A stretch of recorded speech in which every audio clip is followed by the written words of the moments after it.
exploring some of the symbols of Christmas.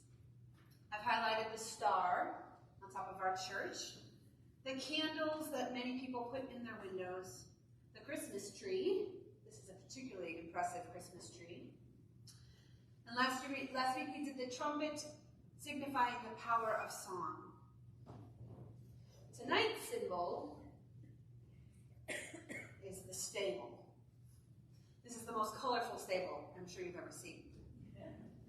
We constructed this last year or the year before when we were doing Zoom children's time over Advent when we couldn't meet in person. And I bring this out here because I just want you to think about the conception you have of the place where Jesus was born. Now, on the other side of the world, there is a church where 4 different faiths worship daily, simultaneously, in the same church, and they maintain monasteries.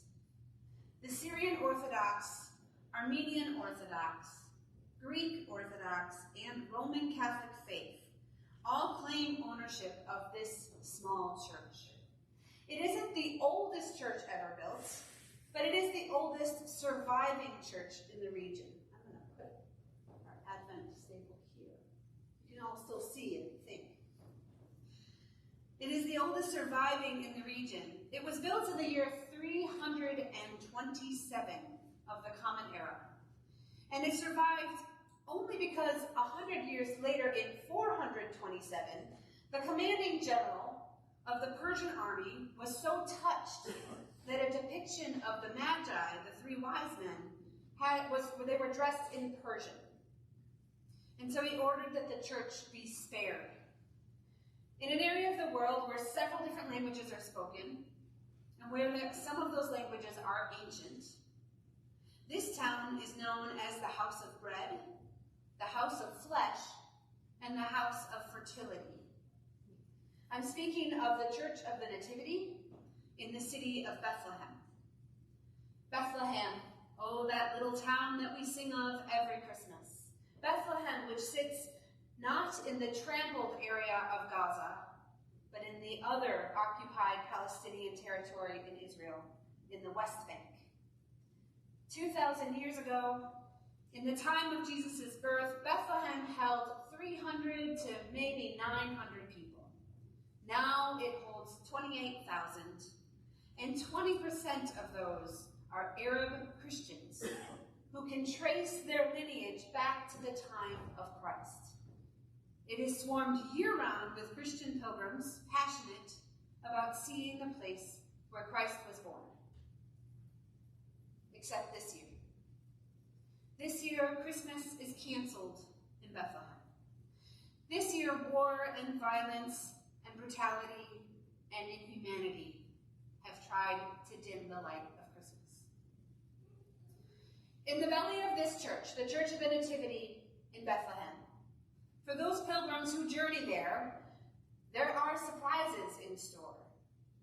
Inside the Church of Nativity, the decor matches the unadorned story of Jesus' birth.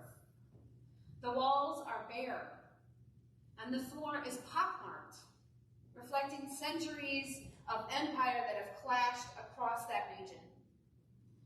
There are no royal velvet curtains or majestic windows. There are not even pews. The church is empty. The altar is sparsely hung with some incense lamps of the Orthodox tradition. Pilgrims and tourists who travel there are certain to be surprised at the lackluster appearance of such a significant place. I know I was.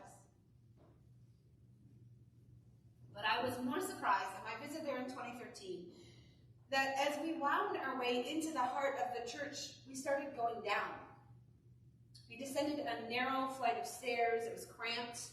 You were struggling to stay upright with all the people who were in line with you, and you couldn't see anything.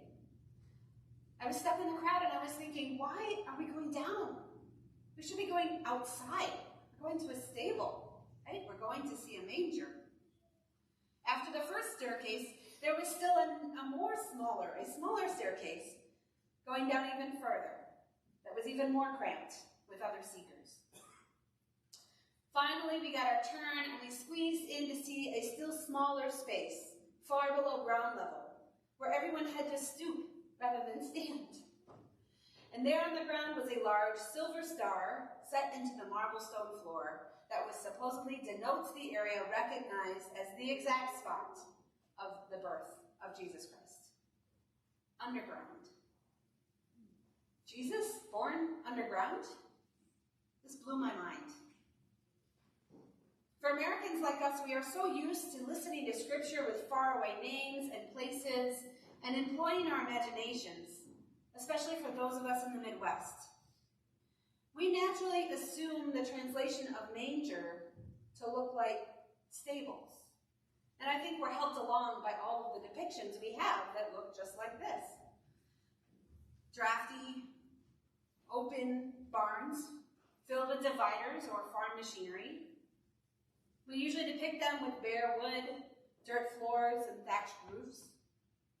But during my trip, our Palestinian Christian guide, who was named Iyad, whose family had been shepherds in Palestine for generations, explained this misconception. Iyad shared that when Palestinian Christians hear the story of Jesus with a pregnant migrant woman looking for shelter and a couple who gave birth near the animals because there is no guest room available, they have a wholly different understanding of this baby laid in a manger. He said, and I remembered it totally changed my impression, so I remembered it crystal clear. When you are a shepherd in the desert,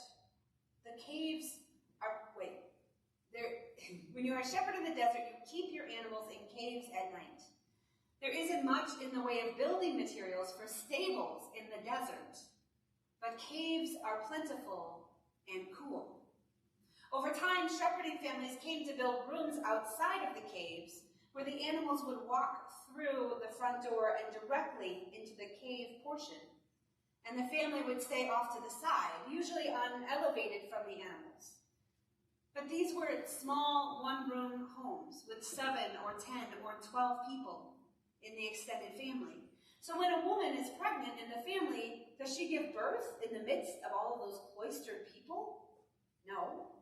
She goes down into the cave for some privacy, and she gives birth near the animals. Interesting, today we'd be like, sanitation! But in Palestine, they aren't surprised that Mary laid him in a manger, because all their women gave birth in that same way. And indeed, this week I was reading that scholar and Presbyterian missionary Ken Bailey, in an article, affirmed that story. He said, to truly understand the Christmas story, Middle Eastern culture must be the starting point of our interpretation. Bailey affirms that most Middle Eastern listeners would recognize the custom to bring animals into the home, the split-level one-room home for the night. Families who lived in these one-room homes would live and sleep mostly on the upper 80% of the home, leaving animals to wander in and out during the day when they were released into a courtyard. According to Bailey, such one-room homes often had and still have guest rooms attached to the end or built on the roof of the building. This would have been the guest room that Joseph inquired about in our story, the guest room that was likely already full. But hospitality is prized in the ancient Middle Eastern world. They would never turn away a pregnant woman. Rather, they exiled Joseph and his very pregnant wife, to the cold and drafty stable or outdoors. If you were Middle Eastern, you would comprehend that the young couple had been brought into the family home. Even though that home likely already had 7 or 10 or 12 people there, they made room, and they granted space to Mary to birth her precious gift, as all women did in the lower level with the animals. This is what Middle Eastern listeners know when they hear about a baby laid in a manger. In those traditional homes, a trough or manger is carved into the floor on the raised level, so that when the donkey or the cow is hungry in the middle of the night, they only need to stand up and they can eat hay from the family's level. That's where the manger where the Christ child was laid for safekeeping. As Bailey says, the biggest surprise to the Western reader is the fact that in a traditional Palestinian home, the mangers are in the living room.